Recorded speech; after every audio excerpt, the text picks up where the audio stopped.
Welcome to Knox Talks, the AI-generated podcast exploring the groundbreaking ways technology shapes our built environment. Today, we're diving into a problem almost every facility manager or building engineer has felt at some point. You open your BAS, and instead of clarity, it feels more like a slot machine. Alarms scrolling, pop-ups firing, notifications everywhere. And somehow, the one alarm that actually matters is buried under a pile of noise. This episode is based directly on a practical article that lays out a clear 90-day plan to clean this up. Without buying new software or ripping out your system, it's about discipline, not dollars. Here's a fun but slightly scary fact to start.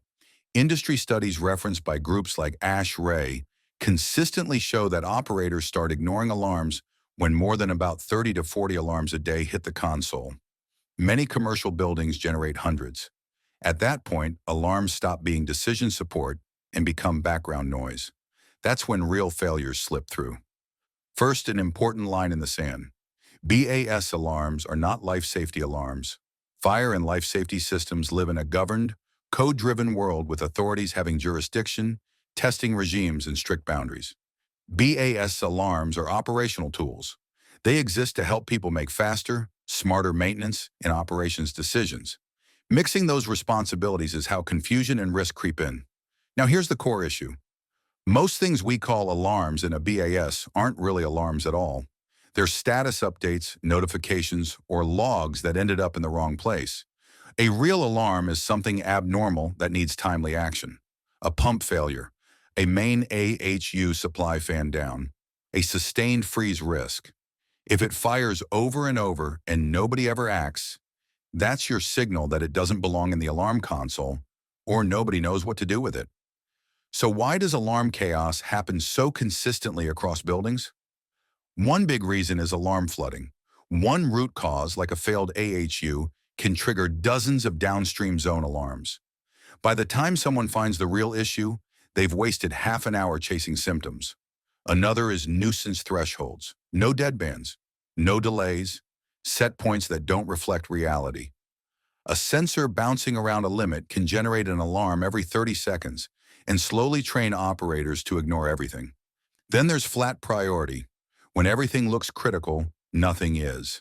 Add inconsistent naming across systems and buildings, and operators lose pattern recognition completely. And finally, no playbooks. An alarm fires, someone acknowledges it, and that's the end of the story. The fix isn't complicated, but it does require structure. The first 2 weeks are about baseline and triage. Export 30 to 90 days of alarm history. Look at your top 20 alarms by frequency. Find alarms that never clear. Look hard at after-hours alarms, because those are the ones burning trust and sleep. Most teams get their first big aha moment right here. The next step is deceptively powerful. Write a one-page alarm philosophy, just one page. What counts as an alarm? How many priority levels you have? How alarms are named? Who gets notified and when? What happens if no one responds? How planned work is handled? This single document turns alarms from anxiety into a shared language. Then comes the payoff phase. Days 31 to 60 are about fixing the top 20 offenders. Add deadbands and delays. Fix bad sensors and flaky comms. Correct schedules. And critically implement root cause grouping. If an AHU is down, surface that as the primary alarm and suppress the downstream noise, while still logging it for diagnostics. This alone can cut alarm volume dramatically during failures. The final month is about locking it in. Only critical alarms leave the BAS after hours.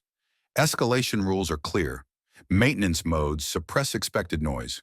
Repeat alarms become work orders, not endless notifications. And once a week, for just 30 minutes, the FM, chief engineer, and SI review what's bubbling to the top. Here's what not to do. Don't just disable alarms to make the screen look clean. Don't use alarms as maintenance reminders. Don't notify everyone. And don't try to alarm your way out of missing trends. Prevention lives in trending and analysis, not paging. Alarm fatigue is fixable. It doesn't require a capital project. It requires a mindset shift. Treat alarms as decision support, not background noise. Start small, build momentum, and within 90 days, your operators will trust the system again. Futuristic lights